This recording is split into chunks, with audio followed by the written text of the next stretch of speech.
বাংলাদেশ প্রকৌশল বিশ্ববিদ্যালয়ের করিডোরে দুই যুবক বেশ লুকোচুরি করে তারা বুয়েটের সিভিল বিল্ডিং এ লিফলেট বিতরণ করছে। 19 ফেব্রুয়ারি তাদের বিতরণ করা লিফলেটগুলোতে ছিল হিজবুত তাহরিরের জিহাদে যোগ দেওয়ার আহ্বান। গণমাধ্যমের হাতে এভাবে ধরা পড়ে বুয়েটকে কেন্দ্র করে নিষিদ্ধ জঙ্গি সংগঠন হিজবুত তাহরিরের কার্যক্রম। বুয়েটকে ঘিরে নিষিদ্ধ জঙ্গি গোষ্ঠী হিজবুত তাহরির ও শিবিরের তৎপরতার বিষয়টি নতুন নয়, কিন্তু তারপরও বিশ্ববিদ্যালয় প্রশাসন ও পরীক্ষা বর্জনকারীদের একটি অংশ থেকে শুরু করে সাবেক অ্যালামনাইদের একটি অংশ বরাবর হিজবুত তাহরির ও শিবিরের কার্যক্রম পরিচালনার বিষয়টি অস্বীকার করে এসেছে। এমন পরিস্থিতির মধ্যেই সরাসরি মিলল হিজবুতের লিফলেট বিতরণের সিসিটিভি ফুটেজ। সিসিটিভি ফুটেজে দেখা যায় সকালে ক্লাস শুরুর আগে বুয়েটের সিভিল বিল্ডিং এর একটি ফ্লোরে দুই তরুণ উপস্থিত হয়। এ সময় তারা করিডোরের শেষ মাথায় পৌঁছালে বুয়েটের কোনো একজন স্টাফকে আসতে দেখে অন্য একটি করিডোরে গিয়ে লুকিয়ে পড়ে।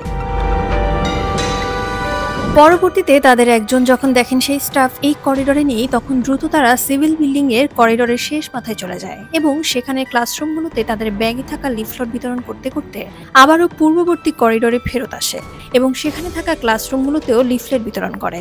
এ সময় আশেপাশে কেউ দেখছে কিনা সেটি উকি দিয়ে দেখে নিয়ে দ্রুত করিডোর থেকে চলে যায় তারা।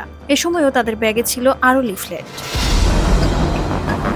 ধারণা করা হচ্ছে এদিন বিল্ডিং এর এমন ফাঁকা করিডোরগুলো ব্যবহার করে আরও বেশ কিছু ক্লাসরুমে লিফলেট বিতরণ করে জঙ্গি গোষ্ঠী হিজবুত তাহরিরের সদস্যরা।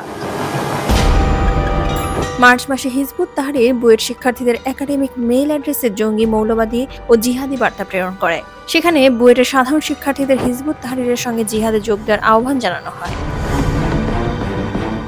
এর কিছুদিন পর বুয়েটে ছাত্রলীগ সভাপতি প্রবেশ করে কমিটি ঘোষণা করছে এমন গুজব ছড়িয়ে সাধারণ শিক্ষার্থীদের উস্কানি প্রদান করা হয় ফেসবুকে। এই ঘটনাকে কেন্দ্র করে বুয়েট ক্যাম্পাসে রাজনীতি থাকবে নাকি থাকবে না প্রশ্নে হাইকোর্ট রুল জারি করে, যেখানে বুয়েটে ছাত্র রাজনীতি থাকবে বলে রুল দেয়া হয় হাইকোর্টে। কিন্তু বুয়েটে ছাত্র রাজনীতির ঘোর বিরোধিতা করে আসছে হিজবুত তাহরির ও শিবির। শিবির পরিচালিত বাঁশের কেল্লা পেজ ও মেসেজিং প্ল্যাটফর্মের কার্যক্রমে এই বিষয়টি বেশ স্পষ্ট। সেই সঙ্গে হিজবুত তাহরির সরাসরি শিক্ষার্থীদের রাজনীতিতে না ফেরার পক্ষে কঠোর অবস্থান রাখার আহ্বান জানিয়ে আবারও শিক্ষার্থীদের একাডেমিক মেইল অ্যাড্রেসে ইমেল বার্তা পাঠায়। অন্যদিকে বুয়েটে শিবিরের কার্যক্রম চলছে তা স্বীকার করে নিয়েছিলেন সংগঠনটির কেন্দ্রীয় কমিটির সাবেক সভাপতি ডক্টর শফিকুল ইসলাম, কিন্তু তারপরও বুয়েটের বর্তমান ও সাবেক শিক্ষার্থীদের একটি অংশ বিষয়টিকে গুজব বা অপপ্রচার বলে মন্তব্য করতে থাকে। 2019 সালে বুয়েটে ছাত্র রাজনীতি নিষিদ্ধ হলেও সেখানে কার্যক্রম চালিয়ে গেছে জামায়াতে ইসলামের ছাত্র সংগঠন ছাত্র শিবির ও হিজবুত তাহরির।